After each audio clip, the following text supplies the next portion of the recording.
Bienvenue de retour dans ce voyage épique à travers la Bible. Dans l'épisode d'aujourd'hui, nous allons explorer une rencontre fascinante entre Abraham et le Seigneur. Cette rencontre nous enseigne la puissance de Dieu, sa compassion et l'importance d'intercéder pour les autres.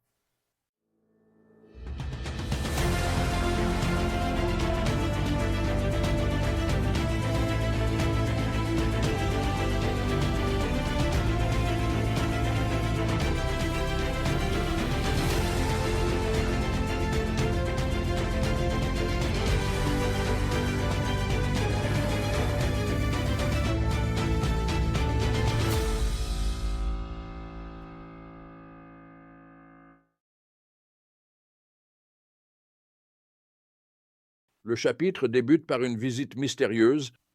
Abraham lève les yeux et voit 3 hommes debout, pas loin de lui. Il se précipite vers eux, se prosternant et leur offrant l'hospitalité. Au fil de l'histoire, il devient évident que l'un de ces visiteurs est en fait le Seigneur lui-même, probablement accompagné de 2 anges. Pendant le repas, le Seigneur réaffirme sa promesse que Sarah aura un fils dans l'année. Sarah, qui écoute depuis la tente, rit en elle-même, incrédule.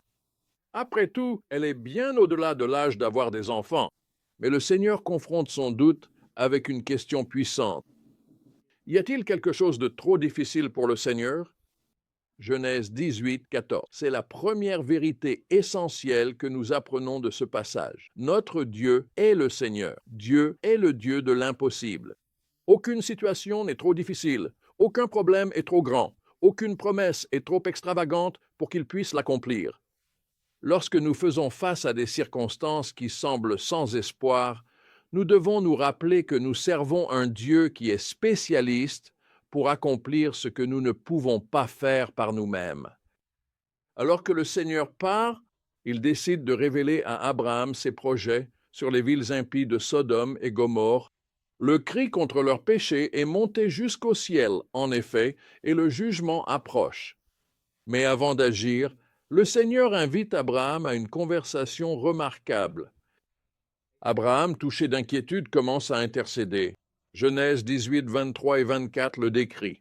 « Vas-tu vraiment faire périr le juste avec le méchant ?» demande-t-il. Et s'il y avait 50 justes dans la ville, Abraham fait preuve d'audace, invoquant la justice et la miséricorde de Dieu. Et de façon étonnante, le Seigneur accepte d'épargner la ville s'il s'y trouve même 50 justes. Mais Abraham ne s'arrête pas là. Dans une série de requêtes toujours humbles et audacieuses, il continue de plaider pour la miséricorde. Et alors, 45, 40, 20, chaque fois le Seigneur accepte de suspendre son jugement pour le reste des justes. Finalement, Abraham demande « Et s'il n'y en avait que 10 ?» Et le Seigneur répond « À cause de ces 10, je ne détruirai pas la ville. » Genèse 18, 32. C'est une démonstration saisissante de la compassion de Dieu à travers l'intercession d'Abraham.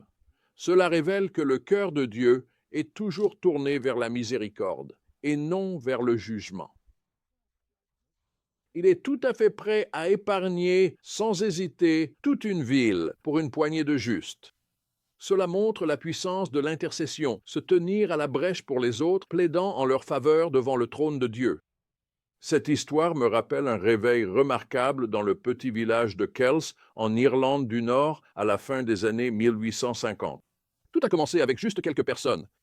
4 nouveaux convertis qui ont commencé à se réunir régulièrement pour prier et étudier la Bible. À la fin de l'année, l'assistance était passée à environ 50 personnes, et à mesure qu'ils continuaient à intercéder pour leur communauté, quelque chose d'extraordinaire s'est produit. Le réveil s'est propagé comme une traînée de poudre, d'abord dans les paroisses environnantes, puis dans tout l'Ulster et au-delà. On estime que plus de 100 000 personnes ont trouvé la foi pendant cette période. Les taux de criminalité ont chuté de façon spectaculaire. Dans certains endroits, la police n'avait ni affaires ni prisonniers à garder. Le paysage moral et spirituel de toute une région a été transformé. Tout cela parce qu'un petit groupe de croyants a choisi de se tenir dans la brèche et de prier. Mes amis, c'est là le pouvoir de l'intercession. lorsque nous élevons nos voix en faveur des autres, lorsque nous implorons la miséricorde et le réveil, Dieu entend et répond.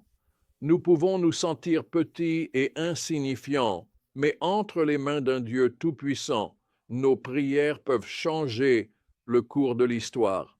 Alors, qu'est-ce que cela signifie pour nous aujourd'hui? Tout d'abord, rappelons-nous que nous servons un Dieu pour qui rien n'est impossible. Peu importe à quel point nos circonstances peuvent sembler sombres, il est capable de faire infiniment au-delà de tout ce que nous pouvons demander ou imaginer. Deuxièmement, cultivons un cœur de compassion envers ceux qui nous entourent, en particulier envers ceux qui sont éloignés de Dieu. Comme Abraham, adresser une requête à Dieu et intercéder en leur faveur en suppliant pour la miséricorde et le salut. Et enfin, ne sous-estimons jamais le pouvoir d'un intercesseur dans un village. Vous pouvez penser n'être qu'une seule personne, mais lorsque vous alignez votre cœur sur celui de Dieu et vous adressez à lui avec foi, des choses incroyables peuvent se produire. Un réveil peut survenir, des vies peuvent être changées. L'histoire peut être écrite. Engageons-nous donc à être des personnes de prière, audacieuses, humbles et persévérantes.